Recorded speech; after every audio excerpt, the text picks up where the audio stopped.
The rain outside Sea City's glimmering skyline drummed against the restaurant windows like a low, steady heartbeat, a rhythm Adam had come to associate with foreshadowing. He sat across from Erica, his fingers loosely circling the stem of his wine glass, eyes calm but inwardly sharpened like a blade concealed beneath silk. A candle flickered between them, casting soft blush rose light over her face, highlighting the golden edge of her earrings. In his mind, he could already hear the familiar overture of betrayal. Someone from the past had returned. Someone whose shadow used to linger at the edge of Erica's smile, a shadow Adam had tolerated all these years like an old scar you don't bother treating. Nathan. The fragile prince, who used to make every girl's heart in their school flutter with his broken, poetic aura. Gone for years, vanished overseas, now back in Sea City, back in the same streets, breathing the same air, making the same tired eyes at the same woman. It was the sort of situation Adam could map out without effort, the melodramatic texts, the trembling pleas, the careful setups designed to wedge himself between husband and wife. He expected it all, had rehearsed every response in his mind. This was supposed to be another one of those tired stories. The wife's old flame returns, the husband gets blindsided, and somewhere in the middle, the marriage crumbles like a set built on paper. But as Adam watched Erica tonight, her chin tilted slightly, her eyes bright with the candlelight and not a hint of guilty flicker, he began to sense something off. The cues were there, but she wasn't playing her part. Her phone lit up on the table, screen glowing muted charcoal gray in the warm ambience. The name flashing on the notification made Adam's lips curl, not in jealousy but in a quiet, dry amusement. He didn't have to crane his neck to guess who it was. Nathan. Always. Nathan. Always the little signals meant to pull her back into some nostalgic gravity. Adam said nothing. He let the candlelight sway, let the tension coil. He imagined the cliché, Erica's eyes going soft, her voice breaking into an apology, a quick excuse about work or a friend's emergency before she left him sitting at their anniversary table alone. He imagined her slipping out into the rainy night while he sat here finishing his wine, knowing precisely how the scene was scripted. But Erica didn't reach for her coat. She reached for her phone, unlocked it without hesitation, and turned the screen toward him with an exasperated roll of her eyes. "Darling," she said flatly, her lips twitching in irritation, "tell me, has Nathan completely lost his mind? He's messaging me about cutting his finger while chopping vegetables. I'm not his mother. Why does he think every little thing is my responsibility?" Her voice was sharp, irritated, funny, not guilty, not trembling. She handed the phone across the table as if passing a napkin. Adam glanced at the message. "Erica, please come quickly. I cut my finger, it bled a few drops. I'm scared, only you can help me." The contact name she'd saved him under, Pathetic Prince. Adam's laugh was quiet, but genuine, a sound like ice cracking in a drink. Erica's fingers were already flying across the screen, typing a reply. "If it's that serious, call 911 immediately. Any later and the bleeding might actually stop." This wasn't the script, this wasn't the trembling heroine rushing into someone else's tragedy. This was Erica, calm, cutting, unamused. Adam leaned back, a small smile playing on his lips. The candlelight flickered. Somewhere outside, the rain kept drumming its warning beat, but inside, at this table, the air shifted. For a fleeting moment, he thought about the faint crack he sometimes saw at the edge of reality, the black mist at the periphery of his vision when something didn't line up with the world's pre-written sequence, like a system debugging itself. A timeline running checks. A memory of another version of himself whispering, "Watch closely, this is where the story changes." The cliché had been ready, the stage had been set, the cues, the music, the lighting, all perfect. But Erica had looked at the script, rolled her eyes, and without a blink torn it in half. The next morning, Adam stepped out onto the balcony with his coffee, letting the golden haze of sunrise brush the edge of his shoulders. The city stretched below, silent in the way only a weekend morning could be, blushing with pastel warmth. He sipped quietly, gaze tracking the distant skyline, the same one he and Erica used to dream about from their school rooftop. That rooftop, that view, it had all felt unreachable back then, but now, they were here. Inside the apartment, Erica was already dressed, tying back her hair with the practiced motion of someone used to commanding meetings and shaping strategies before breakfast. The soft waves of blonde framed her face, peach-toned silk blouse tucked into tailored slacks. She glanced at Adam briefly and smirked. "Staring at the world like you're plotting a hostile takeover?" Only if it misbehaves, Adam replied, not looking at her. That was Erica, sharp, fast with her tongue, never the type to play damsel even if the world expected it. She'd been the top of her class, the kind of girl who made teachers pause mid-lecture just to look at her handwriting. But back in high school, it hadn't been just grades or speeches that captured attention, it was Nathan. Adam still remembered those early days. Erica had been the class beauty, sunlight on a rainy day, confidence in motion, and Nathan? Nathan was the carefully packaged tragedy every girl wanted to save. Fragile frame, soft eyes, bandages always somewhere, finger, wrist, collarbone. He sang in husky tones and wore his sadness like perfume. When he looked at you, it felt like he was seeing through lifetimes of suffering. Girls loved that. Erica wasn't immune. There were afternoons they spent on the rooftop, her legs swinging over the edge as Nathan strummed his guitar. She used to bring him snacks, write his notes when he forgot, and bandage his scrapes when he claimed he'd fall. Len again. Adam had watched, quietly. Because Adam had known her long before Nathan arrived in high school. They'd grown up in the same apartment complex. She used to steal his popsicles and call him names, and he used to pretend to hate her for it. In 3rd grade, when a boy shoved her during recess, Adam broke his nose. In 6th, when her parents were fighting late at night, she'd sneak out and knock on his window, just to sit silently beside him until sleep returned. Their bond wasn't made of roses and confessions, it was stitched together with years, band-aids and shared noodles, silence and loyalty. Nathan was a passing storm, Adam was her gravity. He never intervened back then, not once. When Nathan left the country abruptly in their final year, Adam didn't gloat, he only watched as Erica stood at the school gates, holding a note Nathan never sent. She didn't cry, she never even mentioned him again, she just turned around, and a week later, she asked Adam to walk her home. Years passed, degrees earned, careers built, a wedding with muted colors and no grand declarations, only a quiet vow exchanged in the eyes of two people who already knew everything they needed. They built a life in Sea City. Erica rose through the ranks in finance, eventually founding her own boutique investment firm. Adam built his presence quieter, deeper, owning assets behind shell companies, tracing power behind veils. While Erica stood in boardrooms, Adam dealt with people who didn't put their threats in words. And then came the first message. Nathan was back. No announcement. Just a social media post, one of those grainy artistic coffee shots captioned, "Home again, but the air feels lonelier than ever." Samantha had sent it. Erica hadn't spoken to Samantha in almost a year.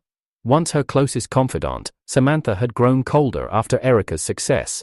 She'd always claimed to support her, but there was a bitterness beneath the compliments. Samantha's messages started arriving again just days after Nathan's post. "Hey, long time no see, girls' night."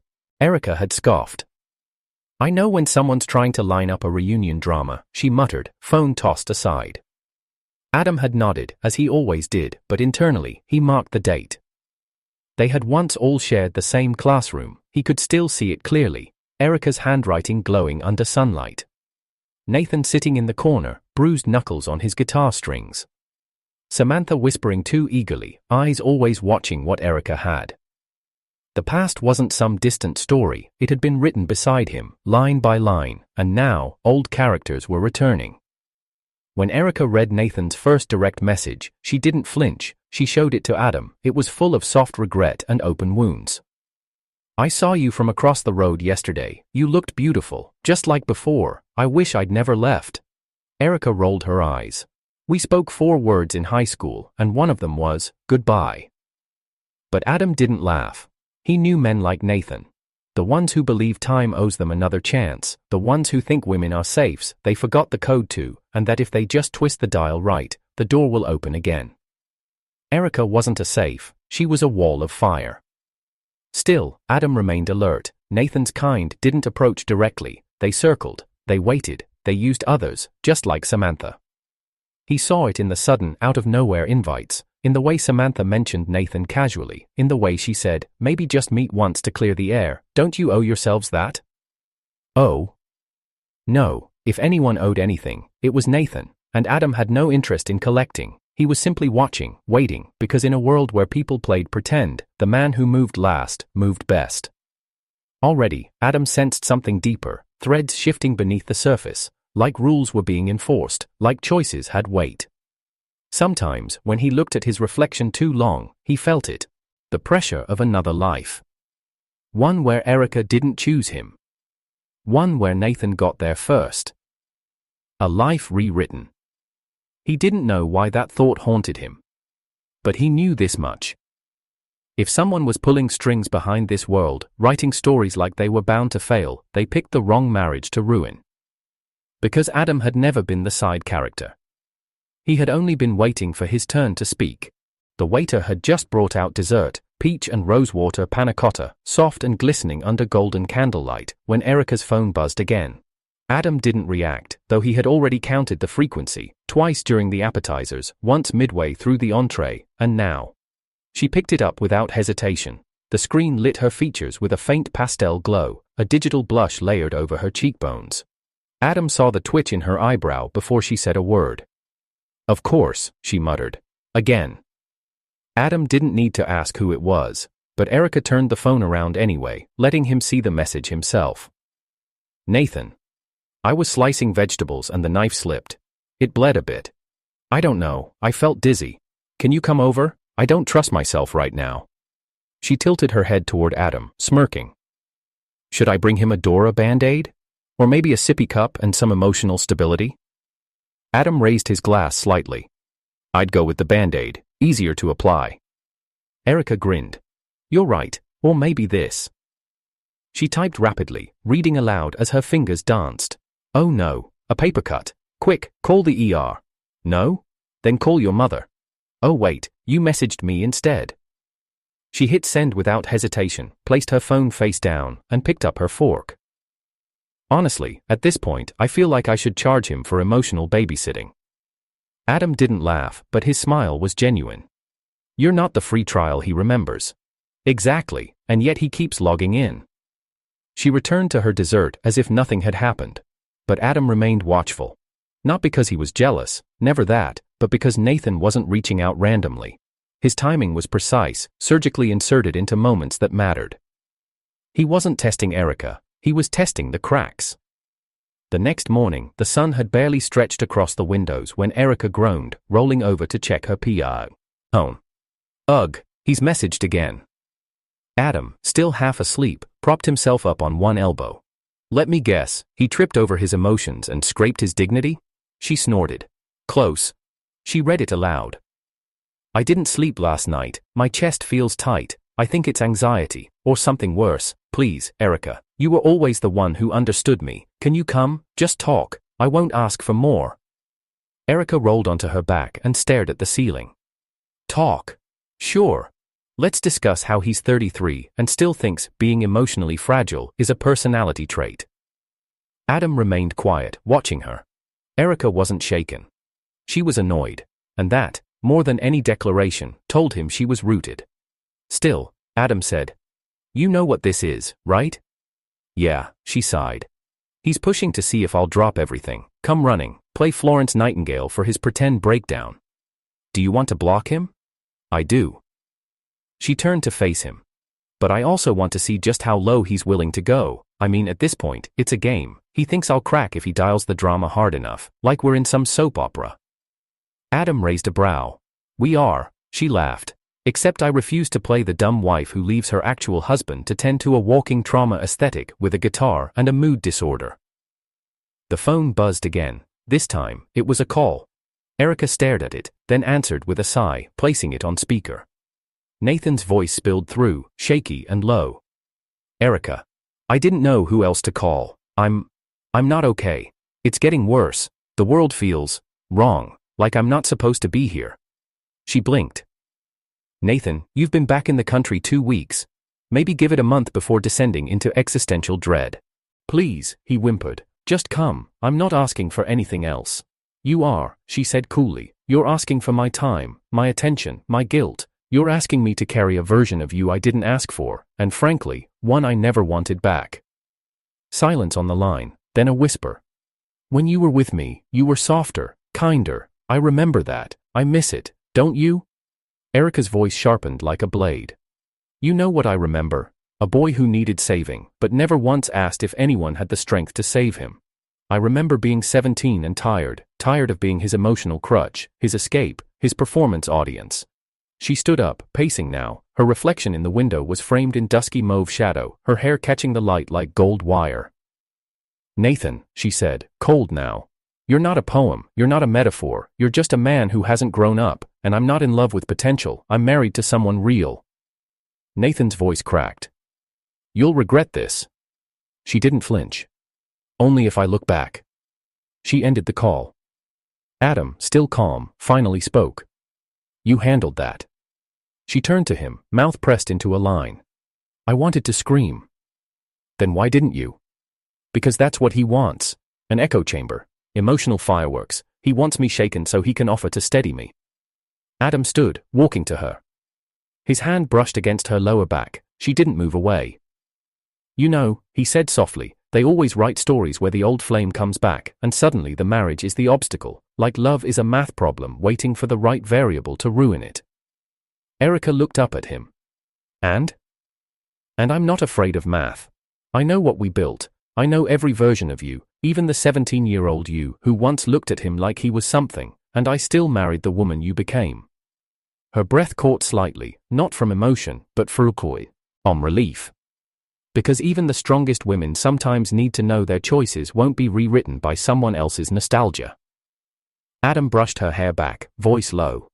"As long as we keep talking, no story has the power to break us." The messages didn't stop. If anything, they evolved, escalating from pathetic to theatrical.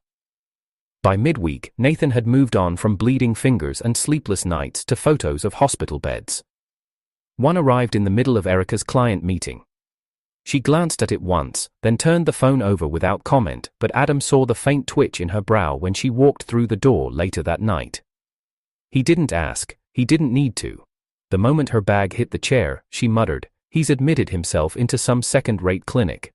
"Diagnosis?" Adam asked casually. Dramatic irony and a severe allergy to boundaries. But the next message wasn't a photo, it was a voice memo. "Erica, I'm scared. They say my vitals aren't stable, but I know what this really is. It's depression, or something deeper, a soul disease, and you're the only one I trust to keep me grounded." Erica tossed her phone onto the couch and rubbed her temples. He's really playing the last thread of hope card. Adam poured her a drink, offering it without comment. She took it, downed half in one gulp, then sighed. "Should I block him?" "You could," Adam said, "but we both know that's not what this is about." She looked at him, eyes narrowed. "You're not jealous, right?" "I'm observant, and I know Nathan. He doesn't want you back, he wants your reaction. If you scream, he wins. If you cry, he wins. But if you stay calm, you starve him." Erica sank into the couch, legs curled beneath her. "Then I hope he starves." But the next message hit differently. A photo of an old woman in a hospital bed. Caption: "My grandmother fainted today. The doctor says it's terminal. She keeps asking for you. You were like a granddaughter to her. Please, one last visit." Erica sat frozen, phone in hand. Adam watched her carefully. "You okay?" "She used to make me sweet tofu soup after school," Erica said quietly. "Eve. And after Nathan moved abroad, she'd still text me on my birthday, said I reminded her of her late daughter." Adam didn't say anything. He let her sit in that memory for a while. "I don't believe him," she finally said. "But if there's even a chance it's real." He nodded. "Then we go. Together." She looked up. He said, "Come alone." Adam's voice was soft, final. "And I said, we go together." Later that afternoon, they arrived at the hospital. Erica wore soft gray slacks and a blush-toned cardigan, her hair tied back in a loose knot. Adam stood beside her in muted charcoal, hands in his coat pockets, gaze unreadable. Nathan was already waiting near the entrance, arms folded tightly. His expression soured the moment he saw Adam. "I said alone," he muttered. Erica breezed past him. "I brought my husband, deal with it." Nathan glanced at Adam. Still hiding behind her? Adam met his gaze, but said nothing. Inside the ward, the old woman lay dozing. Erica entered quietly, while Adam waited outside. Nathan lingered near the door, voice low. "You know, if I hadn't left back then, we both know how it would have ended." Adam said nothing. Nathan smiled bitterly. She would have chosen me. She always hesitated with you. You were the fallback. Adam's silence was a wall. I'm the one she loved first, the one who made her heart beat faster. You're just the one who was there when I wasn't. Still nothing. Nathan leaned closer, voice a hiss. And the only reason you're still standing here is because I haven't taken her back yet. Adam's hand didn't move, his posture didn't shift, but his eyes darkened, the way still water does just before the storm. Nathan took a step back, frustrated. Say something, damn it! Then he slapped himself. Hard. The sound echoed in the hallway. George, how could you doubt me and Erica? He shouted loudly, staggering back into view with a swelling cheek. I know what it looks like, but you've got it wrong. The ward door burst open. Erica stormed out, eyes narrowed. What the hell was that noise? Nathan turned to her with watery eyes. He hit me. Erica blinked once, slowly, then walked toward him. Smack. Her hand landed across his other cheek, just as hard. Nathan staggered. What? She tilted her head. If Adam hit you, the marks would match, but these? Different direction. I don't recall my husband's hands being attached backwards. Nathan's face flushed in rage and embarrassment. Adam stood still, his silence now cutting. Erica turned on her heel. Let's go. Nathan reached out, grabbing her arm. You can't just leave me again. She yanked free. You're not some discarded lover, Nathan. You're a virus that keeps reinstalling itself after I delete you. I'm done updating you out of pity. They walked down the corridor together, Adam quiet, Erica fuming. She looked up at him. You believed me, right? I never needed to. She stopped. What does that mean? It means trust isn't a response, it's a decision made long before the test comes. Erica's eyes softened. Even after the messages? Especially after them. She reached for his hand. He let her. Behind them, Nathan slumped against the wall, cradling his burning cheeks. But Adam's mind was already on the next move. He didn't trust coincidences.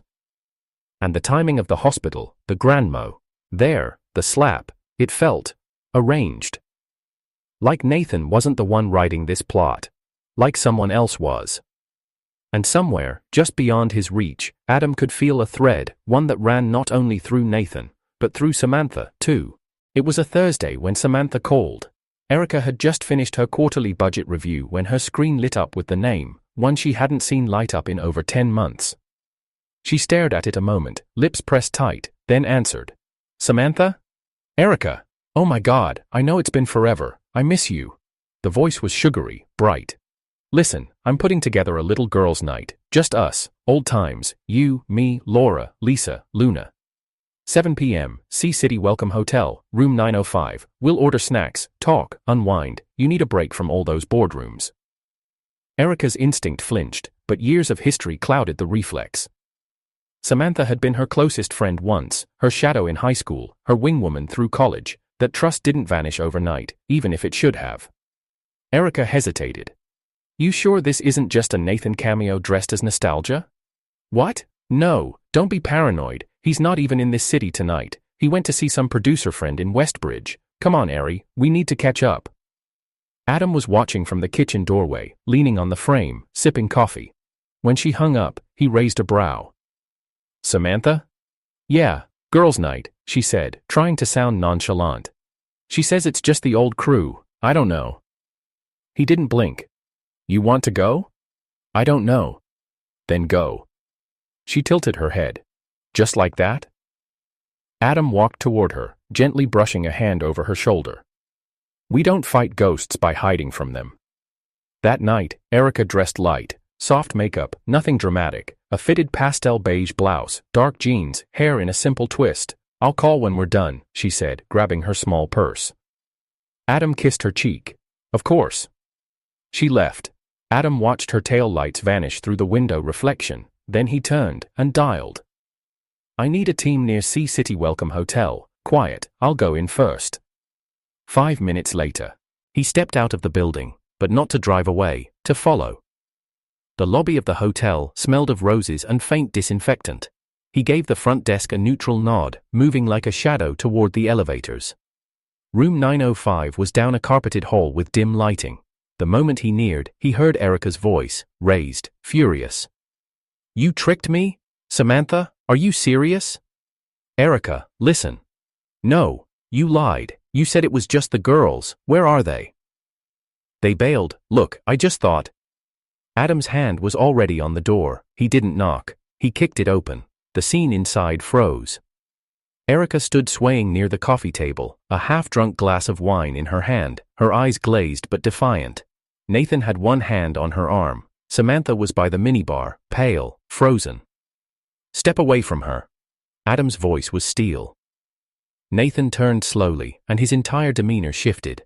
The sad, melancholic air evaporated like mist. What remained was sharp, predatory, cold. "Well, well," he said with a sneer. "Look who finally showed up." Erica's knees buckled. Adam caught her before she hit the floor. "She's drugged," he said. "What did you use?" "Nothing fatal," Nathan said, voice like oil. "Just something to loosen the edges."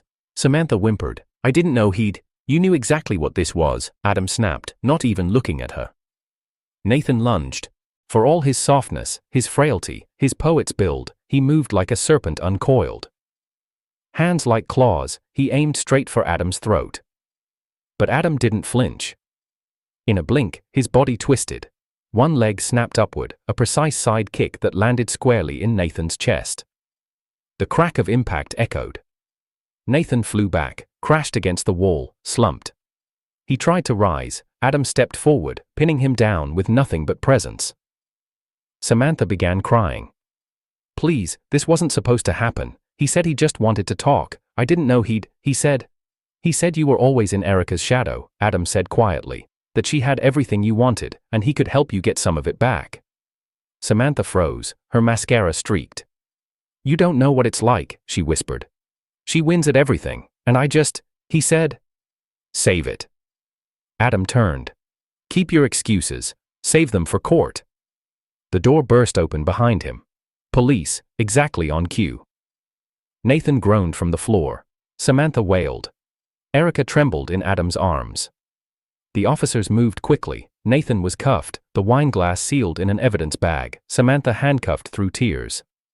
As the room emptied, Erica clung to Adam, shaking, the drug fog lifting but her horror still raw. "I'm sorry," she sobbed. "I shouldn't have gone. I should have listened." "Shh." Adam stroked her hair. "You didn't do anything wrong. I trusted her." "You trusted like a good person does. That's not weakness." "I feel dirty, stupid, broken." He held her tighter. "You're none of those things." She buried her face in his chest. "Is it over?" "Yes," Adam whispered. "It's over." But in his mind, the thread continued. This wasn't just jealousy or obsession. This was a pattern, a script, and someone, something, was still writing it. The prison was cold in the way only places of forgotten humanity could be. Pale lights buzzed overhead, casting sterile shadows across linoleum floors. Erica waited in the car outside. Adam had told her he needed to face something alone. Nathan had been held in solitary confinement for the past 3 days. He'd refused food, screamed at walls, laughed at shadows, cried for no one in particular. The guards said he had fits, shouting about resets, timelines, scripts that looped back. Most dismissed it as mental collapse. Adam knew better. He walked past the final security door, where the air itself seemed thicker. The visiting room was empty but for the table and the chains bolted to the floor. And the man waiting there, barefoot, blood under his fingernails, eyes sunken like a corpse half awake. Nathan looked up. The instant his gaze met Adam's, he recoiled, like he'd seen the ghost of a better man. "You," he rasped. "You're the one who ruined it." Adam took a seat. Calm, cold, silent. "I had her," Nathan spat, leaning forward. "The first time, don't you get it? The first time I had her. She chose me. It was already done. I got the completion flag. I was out. And then I woke up. Here." He slammed his fist against the table. "Again, from the start." Adam said nothing. "I thought it was a glitch," Nathan whispered. "That the system bugged, so I played it again. Better, cleaner. I planned every beat, every message, every guilt hook, every old memory. She should have broken. She was supposed to break, that's the script.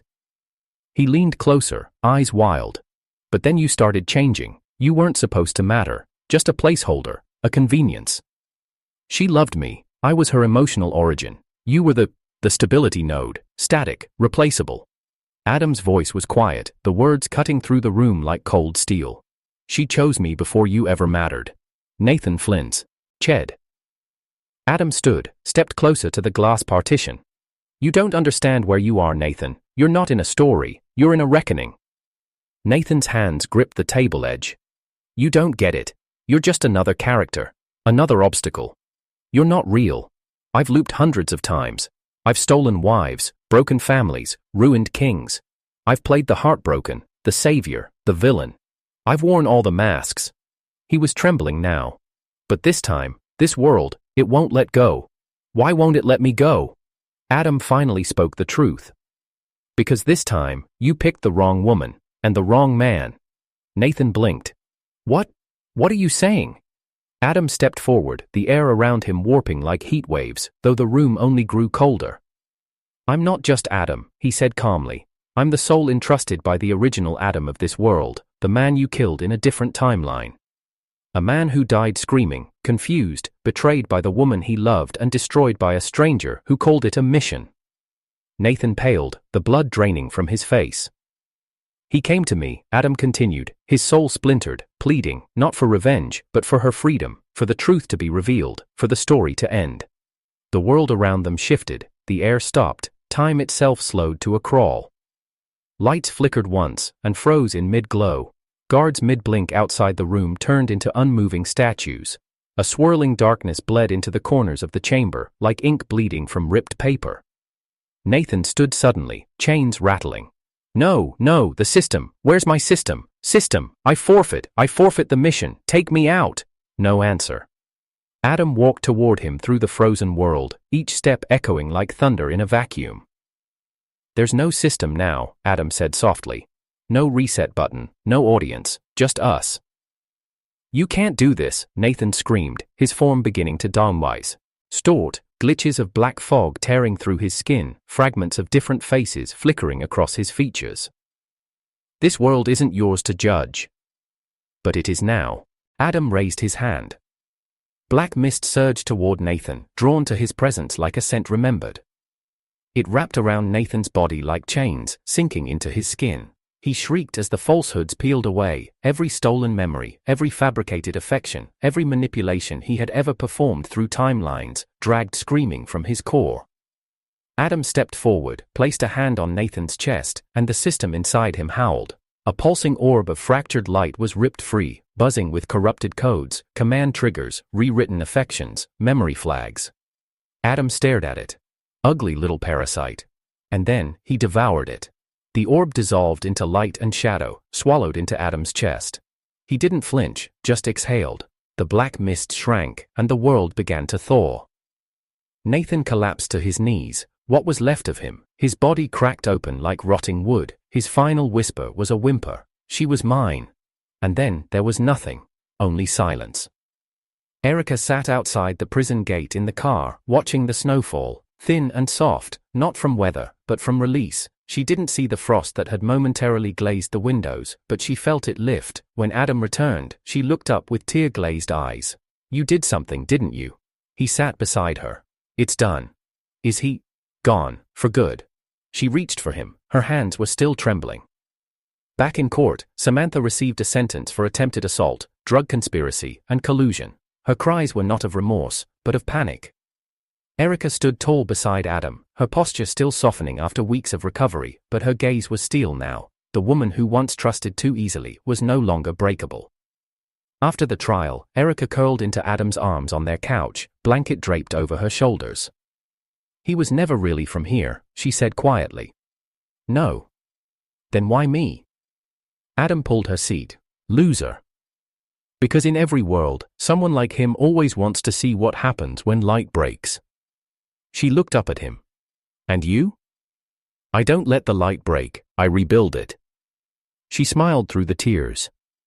I dreamed again, about the other me, the one who chose wrong, the one who couldn't escape.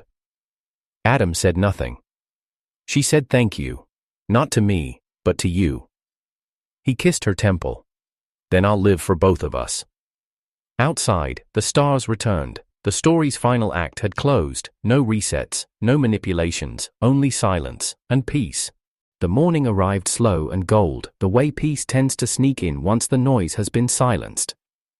The soft glow of sunlight spilled through the half-open blinds, tracing pastel gold light along the edge of the bed. Erica stirred, her cheek pressed against Adam's chest, his arm still wrapped protectively around her. She didn't open her eyes right away. She wanted to stay like this. The world, at least in this moment, was still.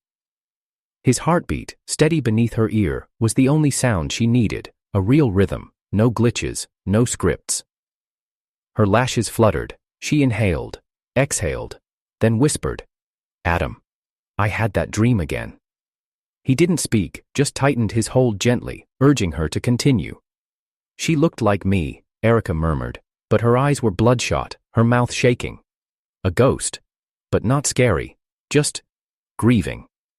She finally opened her eyes. The ceiling above them was touched by the faint glow of sunrise. She said, Erica's voice cracked. She said the choice has already been made. That no matter how many resets the system tried, one of us, some version, chose right. And now it's my turn to carry that choice, to live well.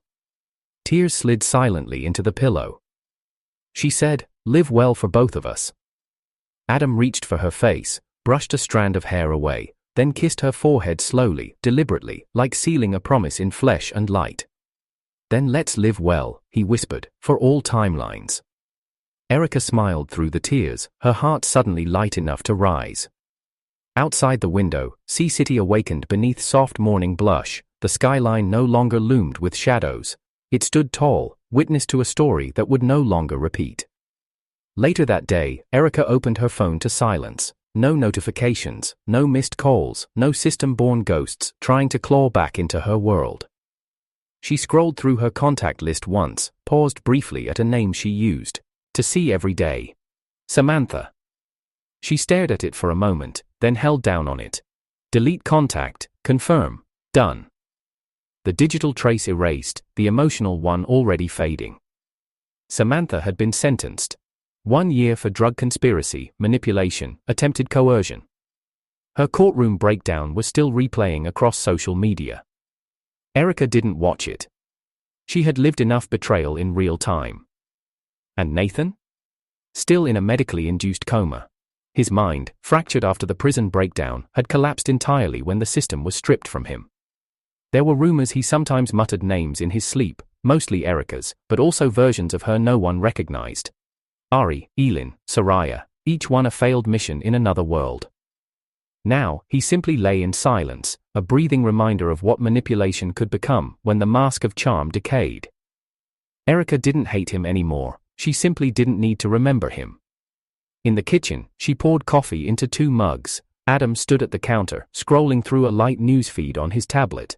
When she set his cup beside him, he looked up and smiled, quiet, real.